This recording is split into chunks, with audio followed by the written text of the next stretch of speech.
we should always try to strive for universality, to be able to connect, because that's nourishing for people. I think that's the greatest playbook for any artist or any writer. Like if you look in the canon and history of painting, the really realized artists, in my opinion, they needed a different landscape.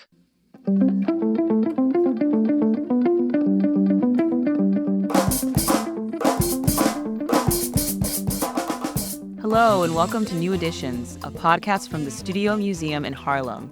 I'm Habiba Hobson, Senior Curatorial Assistant here at the museum and your host. In this series, we bring you conversations with artists whose works have recently joined our permanent collection. The Studio Museum in Harlem was founded in 1968 during an era of political and social turmoil. A group of diverse artists, community activists, and philanthropists came together to create a space in Harlem for artists of African descent, many of whom were not given attention within museums, commercial art galleries, and the larger art historical narrative. Initially, the museum did not collect works of art. Instead, it focused on providing studio space and educational programs for artists in the Harlem community. However, the founders soon realized the need for a collection that celebrated and drew attention to the contributions of artists of African descent. This historic decision has allowed us to build and care for works that tell the profound stories of our time. In this episode of New Editions, I speak with Cassi Namoda, who, from a young age, traveled between continents and has since really embraced the idea of a vast and expansive version of home. Mozambique is her homeland, a place that she routinely references in her practice, and in many ways, she's in constant dialogue with its history. She originally studied cinematography and came to painting in her early 20s, which became another process of storytelling for her. And you can see that in her works, the narrative quality that I feel really allows for a wide interpretation. Her practice is deeply influenced by the history of painting, from French and Italian painters to Mozambican, and she embraces a pictorial space of the magical real, which is an idea that comes from literature and that she's applied to her paintings. The work in our collection, titled Landscape with Child Crossing the Styx, serves as a perfect example of Cassi's interest in fusing elements of different histories. The work references 16th century Flemish painter Joachim Patinier's image, Landscape with Charon Crossing the Styx, in which he represents the figure of Charon, known as the boatman in Greek mythology who transported the dead across the river Styx. In Namoda's painting, which she renders with vibrant and deep colors, a male figure crosses a river with a child under a dark sky and a full moon. Other details in this work reference Mozambique's revolution and independence struggle, but you'll hear more about that later. My conversation with Cassi ends with a generous reflection on what it means to be a new mom. I'm excited for you all to listen. I hope you enjoy this episode just as much as I enjoyed having this conversation.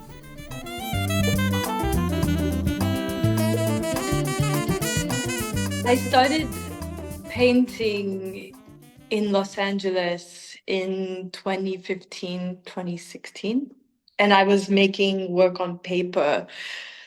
During that time, I had moved from New York, which in some ways geographically felt more connected to home, or the fact that you can fly from New York to West Africa in like 6-7 hours or something, just like this kind of it's like an ancestral tie, or I don't know if it has anything to do with like transatlantic. But then moving further west, I started to feel very I don't know, alienated or isolated, or just there was like a existentialist meltdown, which I think are those are really healthy.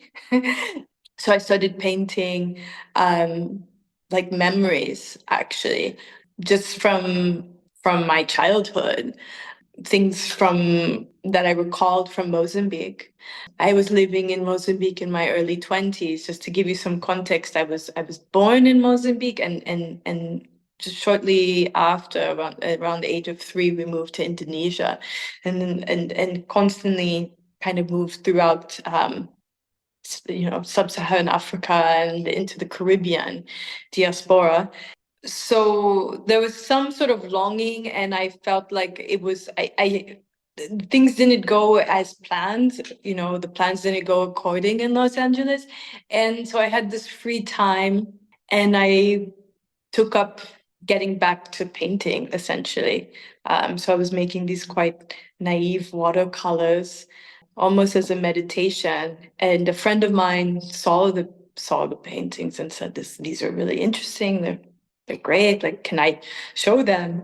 And so we did an exhibition in her living room that was called Island of Earth, actually. Then it was later on, I did like a small exhibition, also work on paper from my travels, because I was traveling to Africa and making little works on paper, and then made Meat is Meat, which opened up at Oof Books, which was, I don't know if they still exist, but small bookshop in Los Angeles. And so it just kind of took a life of its own, and I was vulnerable and open to it, because it was very innocent and didn't have I was interested, and it evoked something in me. So I think it was very passionate way of something unraveling. It wasn't like I said, I'm going to make a career as a painter. Many painters love to paint and don't have a commercial career. So that's sort of how the painting trajectory started. But indeed, I studied cinematography, so I was always very interested in the image. But I think that there's something like, in African tradition, we say there's something like a griot, like this calling, this innate sense of storytelling. And I have always been interested in storytelling. So ever since I was a child, I was painting to tell some sort of story. So I think it was just very circular. It's like I sometimes I would say to those like who are entering the field of arts, is like, study the thing that you aren't going to do, because I think that it does inform something else, which makes it, I don't know, richer, or more information. That's so fascinating that you give that advice because, I think that and I often I ask this first question, like what led you to paint, or, I ask this mostly when I'm speaking to artists for the podcast, because I think it's something that is often, it's cloudy, right? Like, how do you become an artist? Because there's so many Right. different paths. You can do the grad school MFA, do the Yeah. residency, get the solo show. Like that is a path that you can lead to Mhm. success. But it's so interesting because I feel like I hear so many different also paths of like stumbling upon it and, being rocked. Like I love what you said about like existential crisis as being productive in many ways, because it can, when you reach that rock bottom and don't know what to do, and then something or someone, there's some sense of like serendipity that then pushes you towards the thing that you Sure. were always meant to do. I think it's, Well, that makes me yeah. think of like not artist related, but creative related. The landscape architect Jeffrey Bauer, who was Mm, of English Sri Lankan descent, but from what I recall, like he was a lawyer, and like kind of a failed lawyer businessman, but had this like passion for garden and the landscape, and was always sort of dovetailing in between that until he completely lent himself to the thing. And then there's the world of Jeffrey Bauer. We have these amazing masterpieces from him. So I think that's the beauty and the intrigue of life, is when something leads you to something, and being open to that thing, right? I and think, being open to that thing. yeah, like I want to maybe, thanks for sharing a little bit about your background, because I wanted to ask you, like, I know you've, lived in many different places, and do you feel like your upbringing and sort of your grasp of the world has allowed you to have an open mind? And do you think that that's what's led you to be able to pick up painting and be open to the idea of shifting and changing and maybe exposing yourself to different cultures? Like, I guess why is, I mean, I say that to say, we're living in a time where I feel like openness is met with closeness, right? Like I think that Yeah. because of political beliefs, because of differences, there's a sense of closure, which I completely understand. But what is past that closure? Like what are we missing out by not being open or by not, I know it's so complicated and feelings are involved. So Yeah. Well, I think that we should always try to strive for universality, yeah, just to be able to connect, because that's really nourishing for people. I think growing up, I had my parents of different cultures and different races and different backgrounds, living in different countries with also their different culture, like having lived in Indonesia, and then I have a Mozambican mother and a father of Scottish descent, coming from the States. It's like it was always like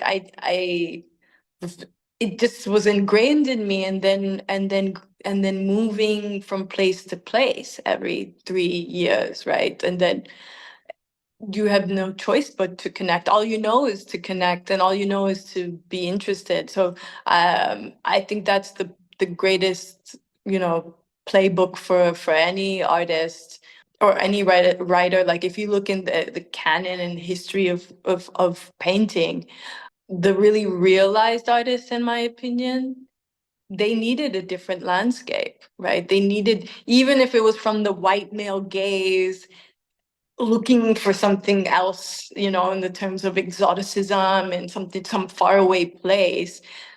But that was in a kind of a human nature, innate thing to go and seek out different sensories, so when I'm working in painting, it's a very sensorial experience. What I'm thinking about when I'm thinking about place and time. So if we think about Emil Nold's work or Gauguin's work, those moments in the Pacific helps create some sort of wild nature in their painting that challenged a Eurocentric way of executing painting at that time. So I like when borders are challenged, so that the way I grew up, that it makes me instantly want to dovetail history, personal narrative, macabre, and all these things. And then the story keeps unfolding, which is kind of really fantastic. completely. I mean, so much of what you said reminded me a little bit of, there's a professor, her name's Joan Key. She's now the director at NYU's Institute of Fine Arts. She studies a lot about sort of like multidisciplinary and cross-cultural dialogues between artists, and a book that came out last year called Afro-Asian Geometries, or Geometries of Afro-Asia, studying the practices of African American and African artists who have been influenced by Asia and vice Mhm. versa. And, so many artists that we know, Howardina Pindell, Camille Billups, going to Asia, studying in Asia, their form technique completely changing. And then it also changes the way that now we look at their work, because they're more than just where they came from, so to speak, right? And more than Exactly. just what we project onto them about them being a certain type of artist that is wrapped up in a particular identity. And now there's a more nuanced understanding of their work and their influence that, allows us to just see the world differently and see each other differently, which I think is, yeah, I see so much also too in your work, picking up on so many different influences. And do you have a question, about your upbringing? Because I had somewhat of a similar upbringing, living in different places on the continent and then in the US. And, I wonder, this is so separate from your practice, but I wonder if there were ever any moments where you felt like you wanted to stay in one place for a long time, or meeting other people and them growing up in the same place for their whole life and their parents growing up? Like,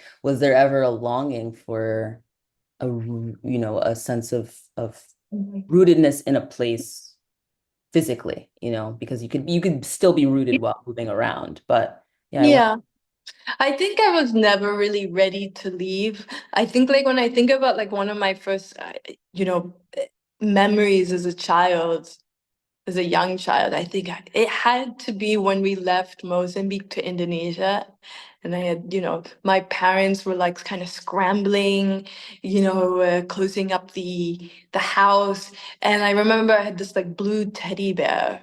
And I think I was quite a young child, like maybe 2 years old or 1 years old. And I have this very distinct memory of like, I don't have the teddy bear. Where's the teddy bear? Where's the blue teddy bear? So that was my first like feeling like, where are we going? I'm not ready to leave the thing, but leave the place or leave this connectedness. And but I think that creates a kind of like a melancholy that might be healthy in terms of like reflection, and also being able to open up to new experiences, and being able to accept when something has closed.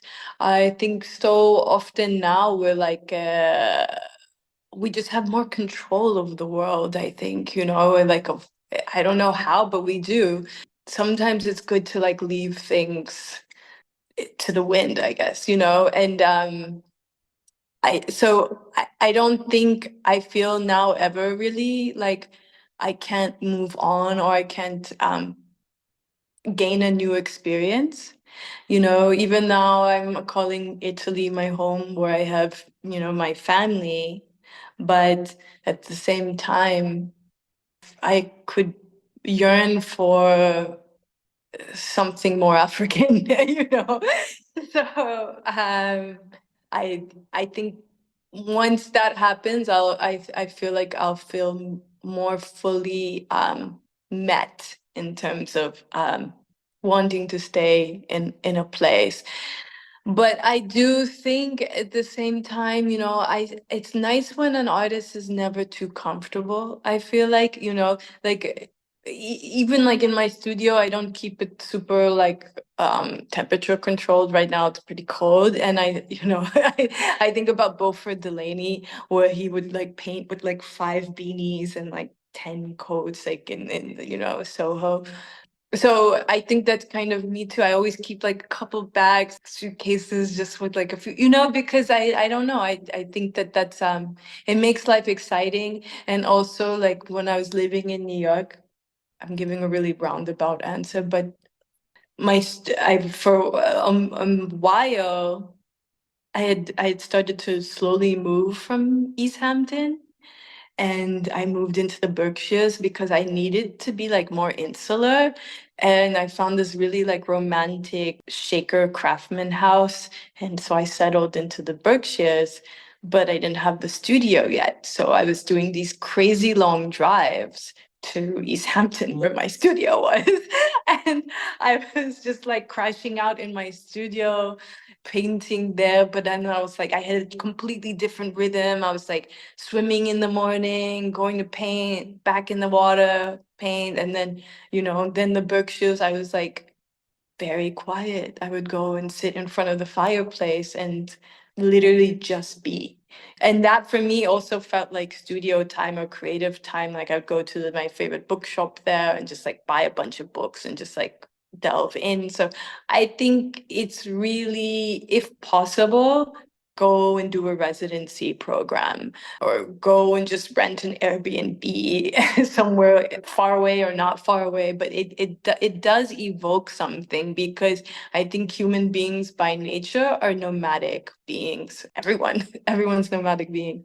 Completely. And that was during the pandemic, right? That you were in Yeah, yeah. So even the sense of isolation or like yeah, disconnectedness was felt among, many of us. And at the time, perhaps was something to push up against, but in reality maybe has been like quite a sort of a Blessing. dormant. Yeah, a blessing and a curse in so many other ways, but Yeah. very much so, like yeah, it's such an interesting time, and the way that we've now kind of come back fully into the busyness and the hustle. Yeah, I mean the town I'm in right now is super like nothing really goes on. Like, I have a child, but I think if I didn't have a child, I would love to do like letter writing to Mm, friends, this kind of like yeah. what our grandparents would do.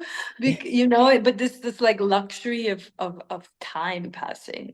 Mm, Which brings me to like I feel like in the studio you don't really have to do much if you could just go in and sit down and look at painting and think about painting, but you don't actually have to paint. mm, So my studios, I've always kept a bed, I've kept a kitchen, I kept it in a way that sort of challenges this idea of making this very capital way of seeing that the studio is this like machine and it has to be like pumping out things, like, totally.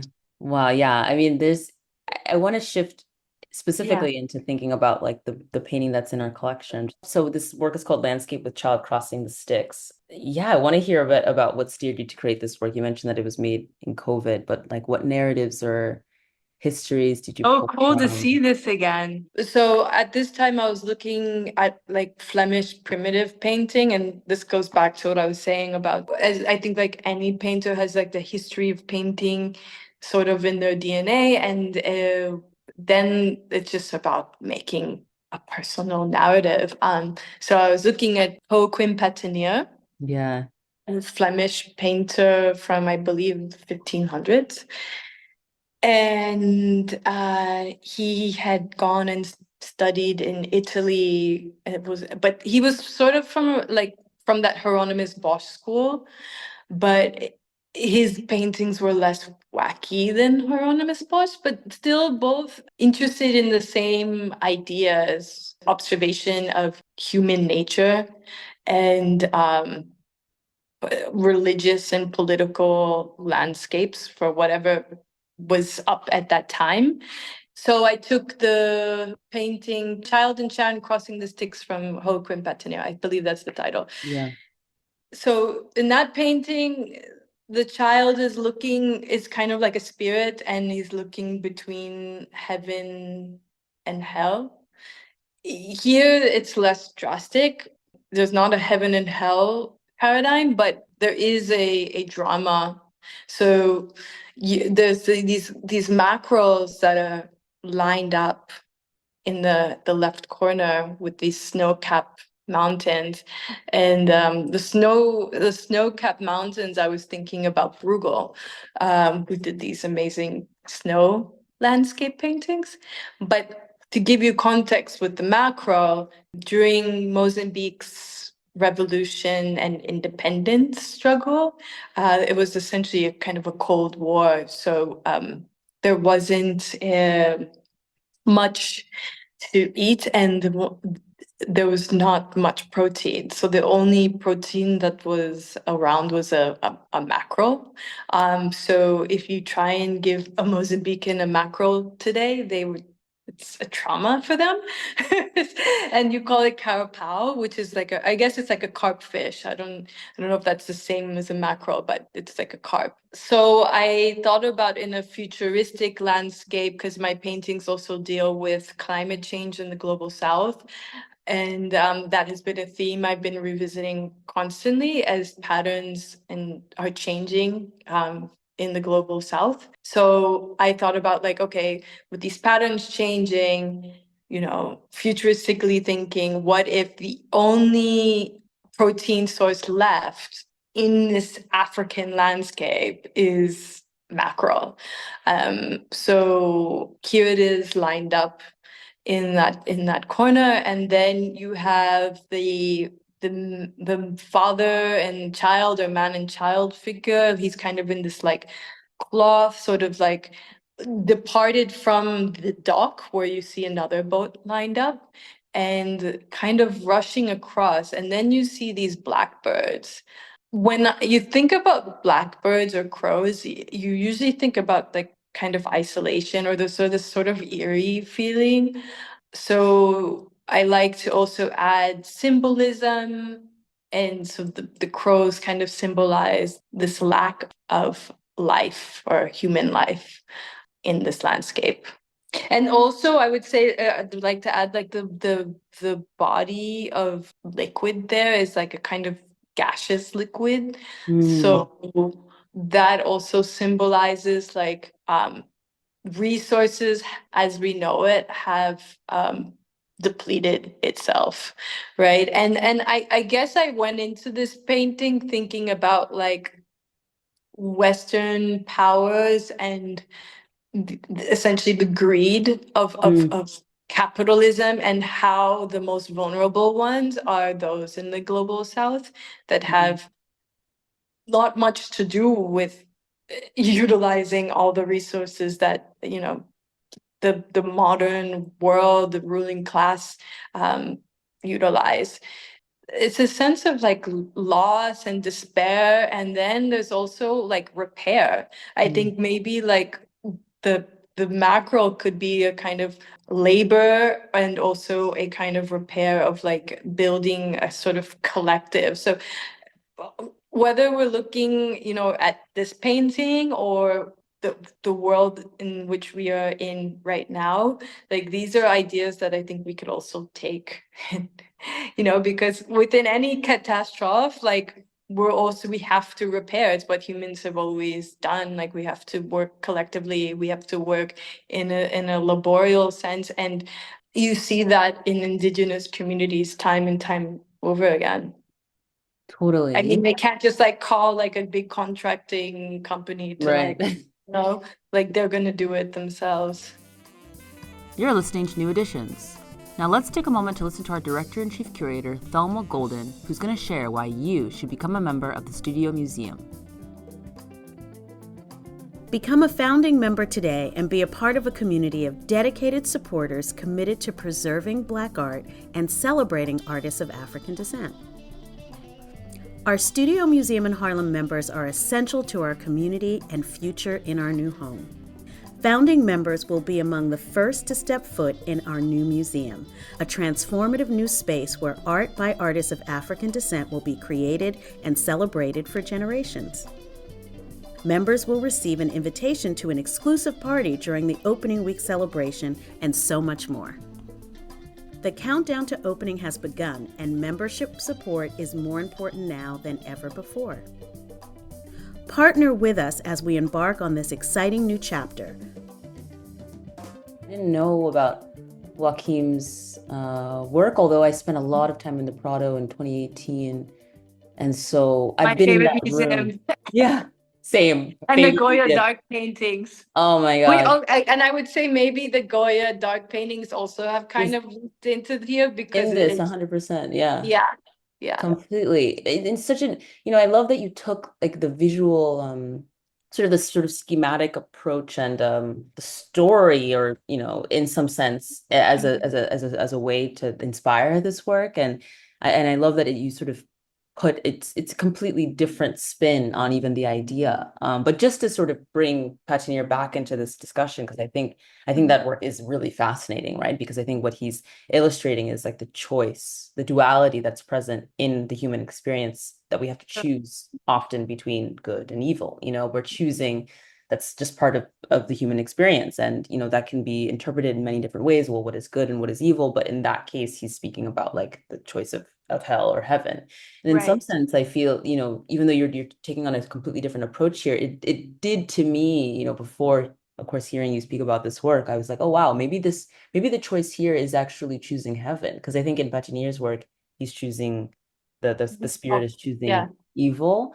But something about the blackbird symbolizing almost a sense of like mourning, or leaving a place that only has a sort of like a semblance of a little bit of life, and exactly. going towards a more tumultuous area that perhaps could then eventually lead to some sort of Lead to something benefit. else, right? Well, Yeah. and also like he's in that white shield, this white, cloth draped over him.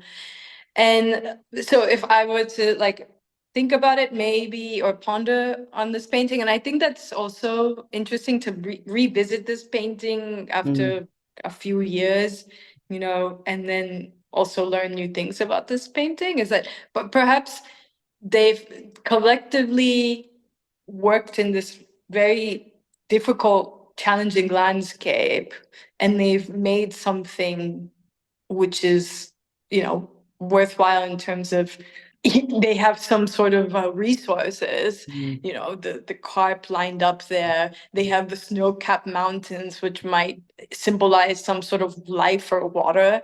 And then they're departing to probably maybe meet something better on the other hand, or it could be some other form of community. I know that in these paintings that I'm working on now, that there are scenes of people working together collectively, like making lines of fish.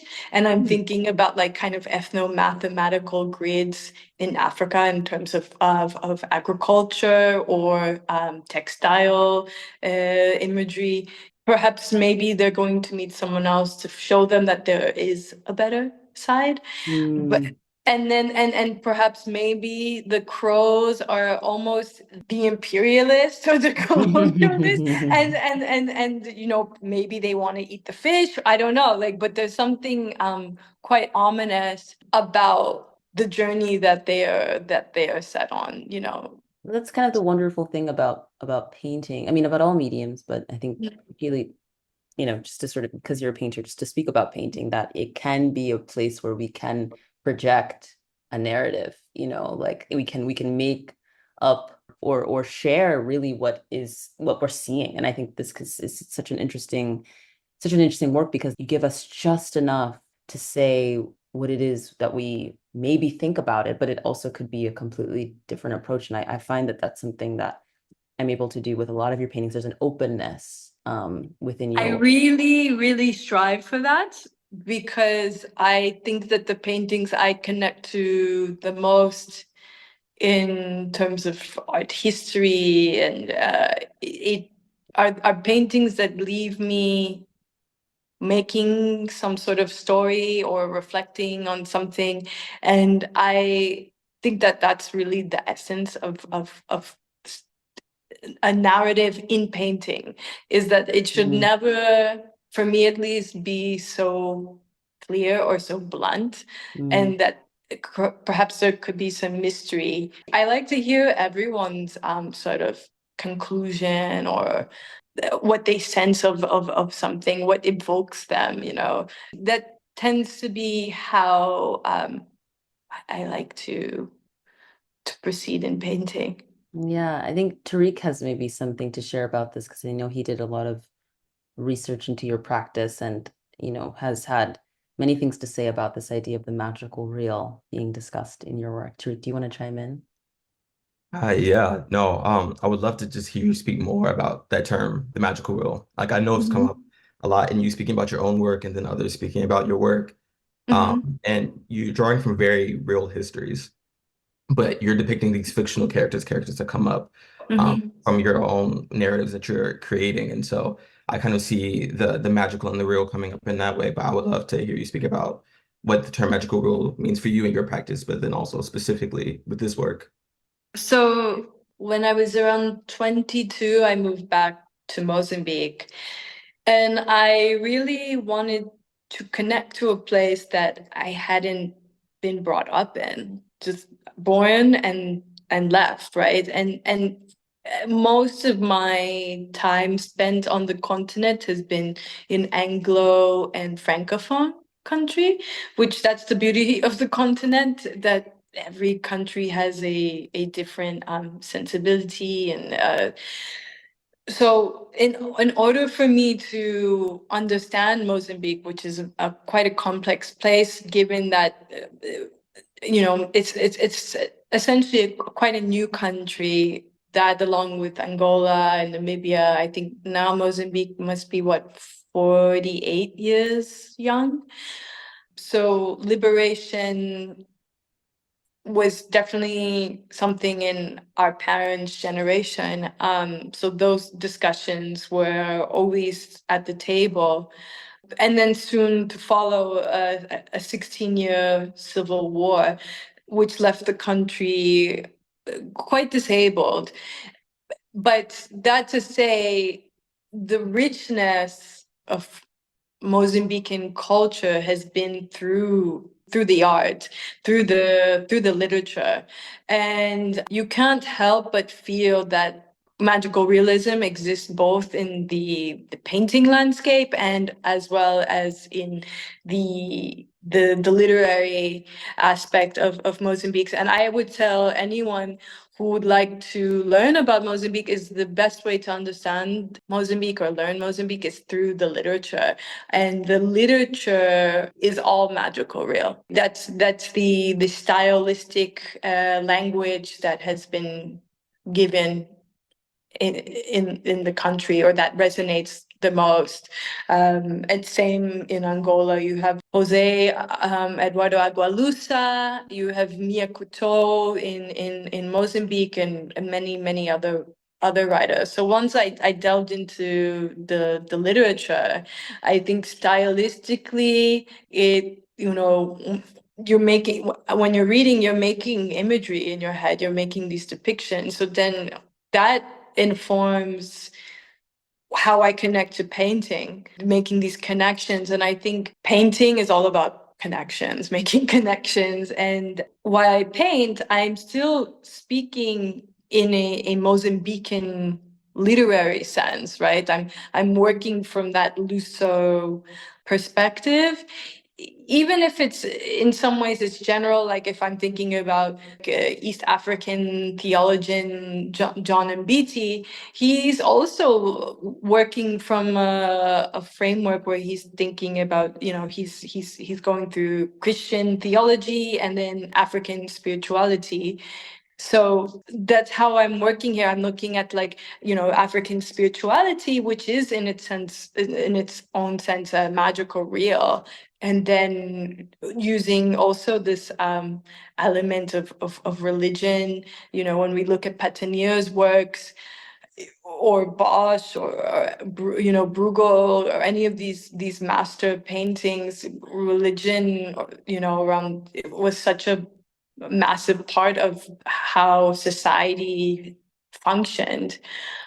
So it can't help but leak into to painting. So I would categorize this as a magical real painting. And I love that you brought in some backstory about this sort of, like the generation of our parents and the sort of like liberatory, like that muscle of revolution that, was so natural for them to have given the times. Like it's like Mozambique, like other countries, and like my mom is from Zambia originally, but I grew up in Windhoek in Namibia, and that was so part of like the energy of the times was taking back what was ours, taking back our history and our religion. So it makes 100% sense that would be fused into your work. And I love also your mention and really connecting and rooting your method of painting and sort of the stories back into Mozambican painters. I think through your work, Tarik and I discovered Malangatana and other, Mozambique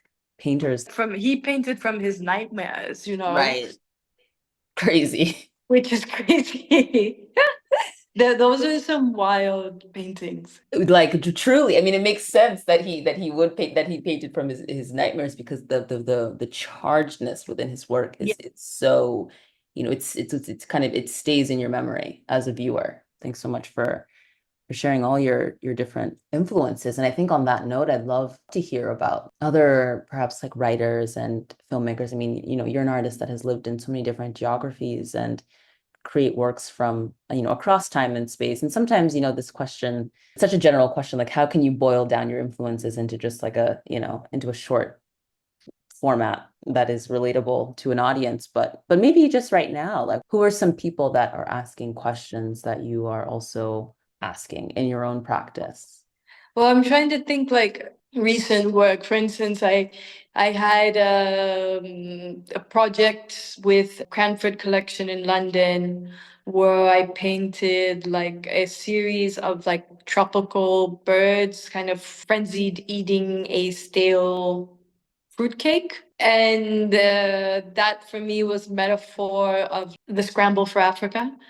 And then I couldn't help but think about Simone Njami's Modern Africa book. I think it Mm. was called that, but I was in high school at the time and I had opened up this African arts book from curator Simone Njami. And I opened up to this page of Yinka Shonibare's like Scramble for Africa, where it's these like kind of headless figures.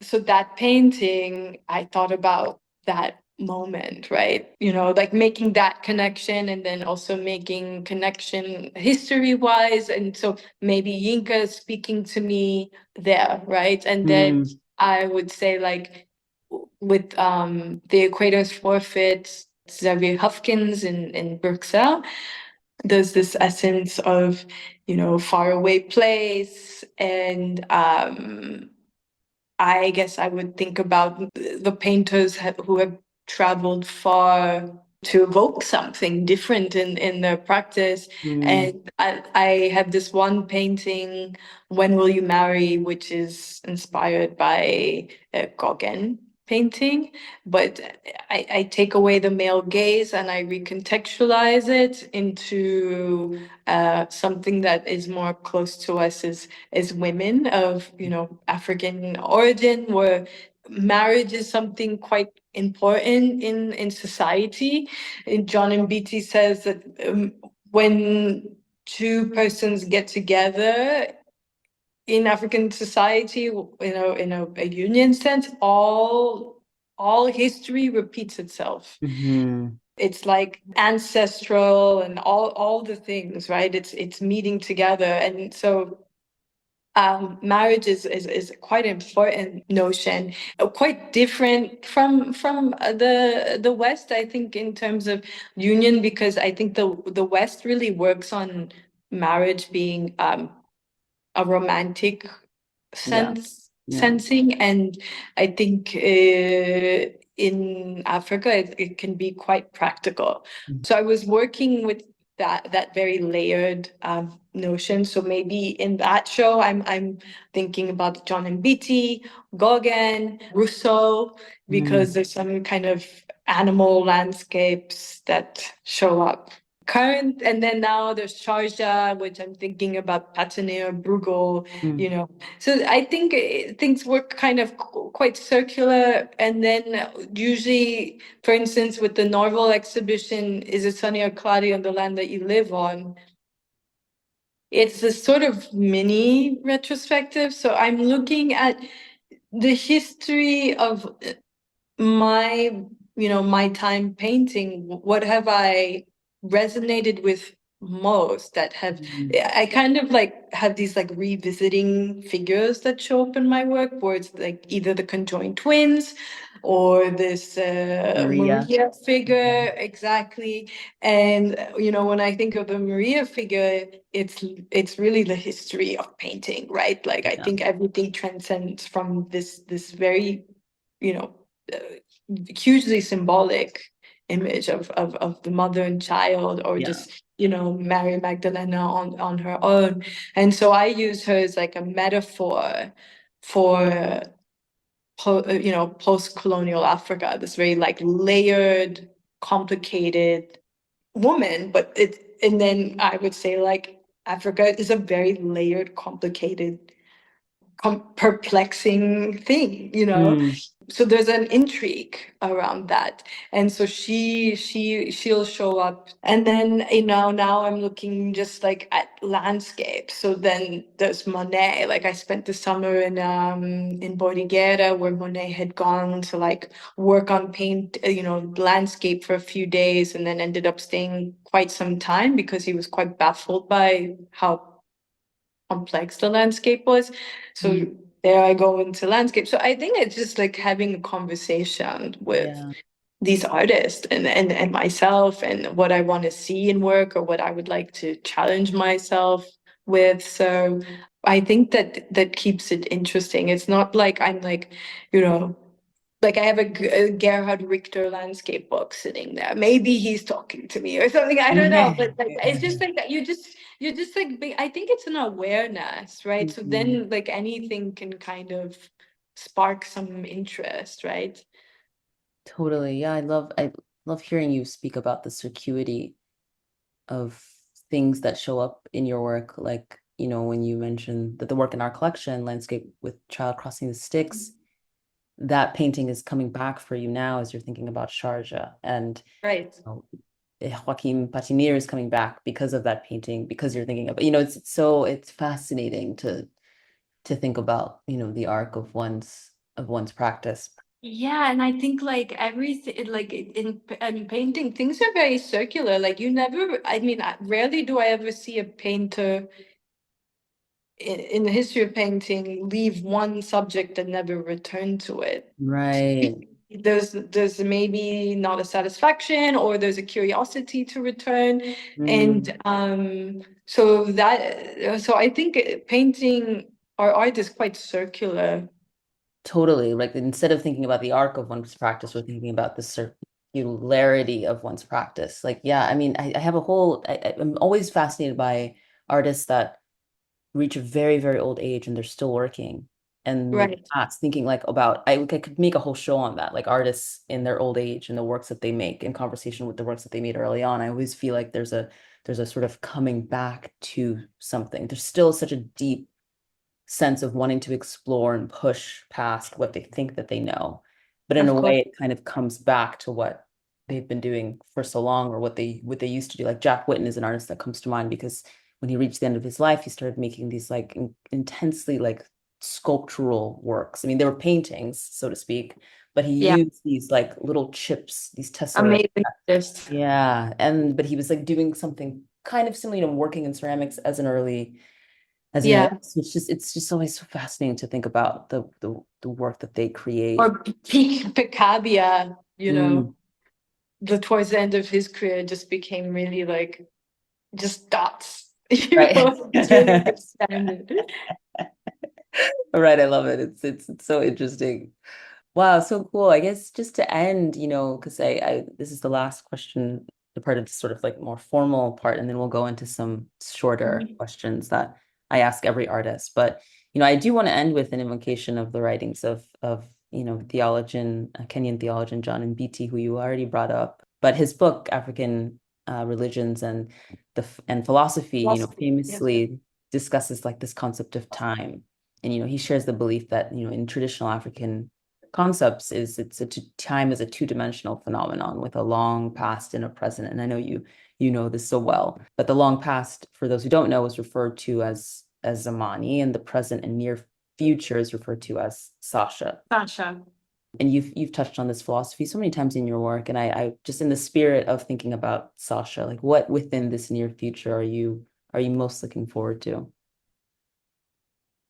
I think in the most near future, I think I'm going I'm going back to sub-Saharan Africa. I will be in South Africa, and I will plan to take Arafa to the safari. And I think that checking out and just like looking at God's creatures, just like observing a giraffe or a zebra, that and being in this incredible quiet is something that I'm looking forward to in the near future, because there's something about the savannah that gives me really immense reflection. And I think that's the thing when I go to sleep at night. I'm really passionate about. Just check out and watch the sunset. Wow, see that African sunrise and Yeah, African exactly. sunset. It's Exactly. so different. Wow, So beautiful. Oh, wow, I'm so looking forward to hearing you maybe share a little bit about her experience in the safari. And Wow, to imagine seeing that, also just being in that sense of seeing Yeah, that for I'm the definitely first gonna time. bring watercolors. Okay, yeah. You Amazing. you mentioned Namibia. That's somewhere I dream to go. So next time, I'll be in Angola for 2 months, April, May. So perhaps maybe I'll visit Namibia. Yeah, I'm doing the Nezer residency. okay, yes, I saw that right in Angola. Yeah. Yeah, Namibia is such a fascinating place. I mean, culturally and of course visually, it's just insane because it's where the desert meets the sea, and I know. it's like It's trippy looking at that landscape. It's like truly. and maybe even like when I think about the landscape with Styx painting I made, I was kind of thinking about those arc of the dunes, and this very Mm, otherworldly landscape. I've only seen it in pictures, Namibia. I have a few friends from there, and then also Socotra is somewhere I would love mm, to see. I feel like that's also really like otherworldly. mhm. Yeah, let me know if you do go. Yeah, because Yeah, I yeah. yeah. We'll keep in touch. Yeah, we'll Yeah. keep in touch. Yeah, for sure. So I'll just maybe share these last few questions that are kind of, final questions, can be shared in whatever way you wish. The first one being, walk me through your version of a morning. How do you start your day? Nowadays, I start my day slipping out of bed, making sure the baby doesn't wake up. But now she's waking up, 'cause she's teething. But and then I pray, and then I make a cup of English breakfast tea, and I sit down and I scroll through the news, which isn't very healthy. And I look out into my backyard. That's kind of how I do it. That's how the day goes. And if Rafa's awake, we go into the room, into the living room. We pray together, and then we come to the dining room, and I think sometimes I sing to her while Mhm. I'm making her breakfast.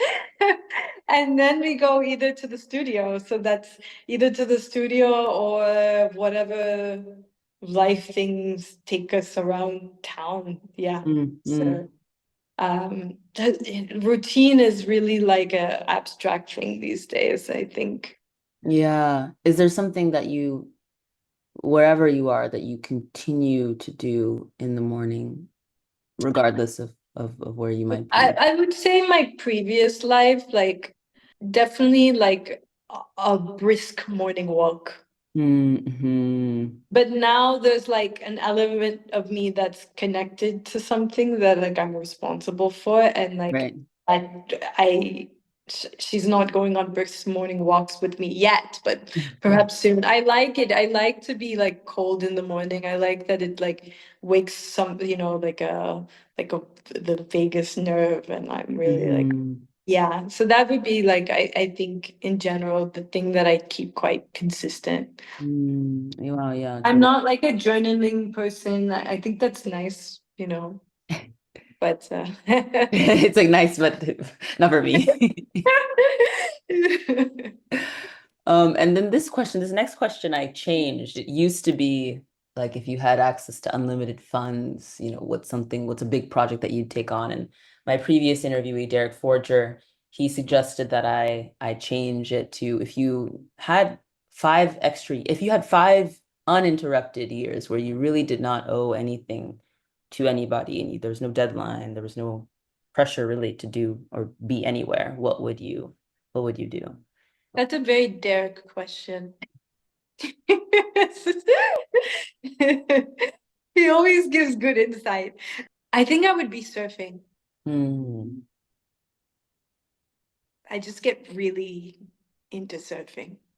And not even like surfing good, just like surfing the waves, You're right. whether it's on my belly or on the knees. Yeah. Amazing, amazing. And then this last question comes from Derek, and he asks, what is at stake for you personally in your work? What is the urgent concern, if any? My ego, I would say Mm. probably my ego. Yeah. But we're always dancing around our ego when it comes to anything that our name is connected to and what's at stake, like what's at stake. It's like, okay, now what's at stake that I think about, it's like, okay, I'm a mother, like what does that mean? Like it does it, like I thought, oh, what if the paintings aren't good? And then everyone's gonna think like, oh, she's a mom, she's not good anymore, Oh, like that's my wow. ego Wow. that's connected with this idea of capitalism, of Eurocentricity, and I had to really break that. That takes a kind of shedding from what I think I am supposed to be, so that's a dance around one's ego, my ego, Hmm. That's so real. Thank you for sharing that. Yeah. That is so, so real. I mean, that's something that we didn't really talk about, was just like, how has your practice shifted, or how have you, because now you are a mother, and that's a massive Yeah. transformation. How has that showed up, I guess, in your I've practice? just become so much better. Mm.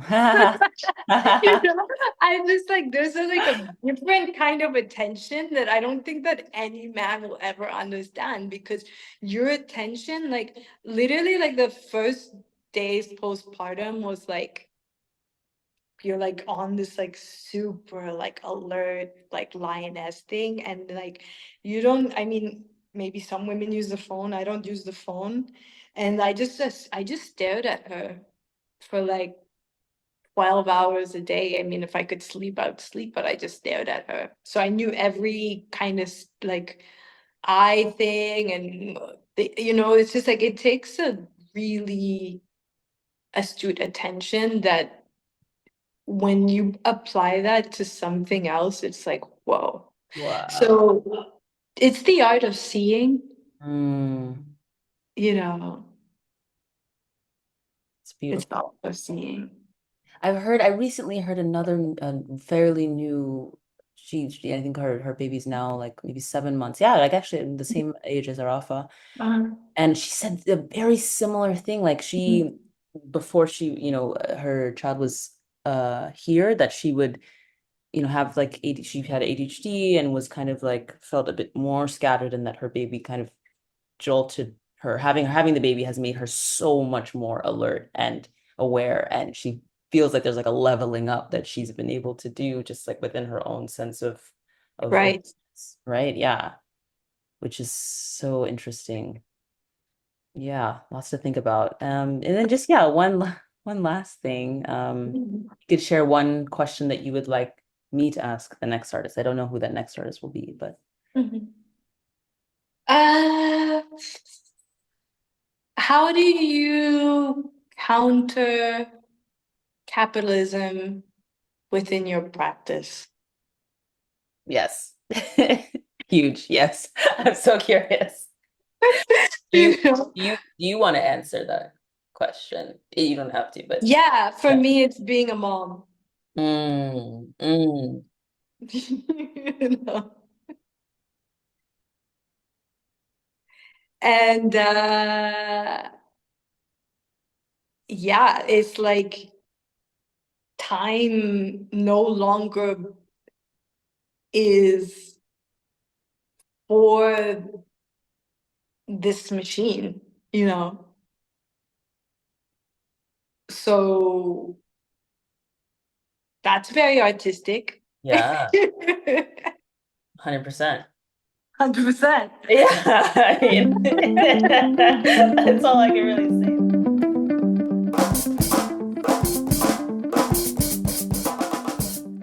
Thanks so much for listening to this conversation between me and Cassi Namoda. The Studio Museum in Harlem is the nexus for artists of African descent locally, nationally, and internationally, and for work that has been inspired and influenced by Black culture. It is a site for the dynamic exchange of ideas about art and society. We invite you to get to know our collection and follow along on our journey of building our new museum in Harlem. For more information on Cassi Namoda, please visit studiomuseum.org.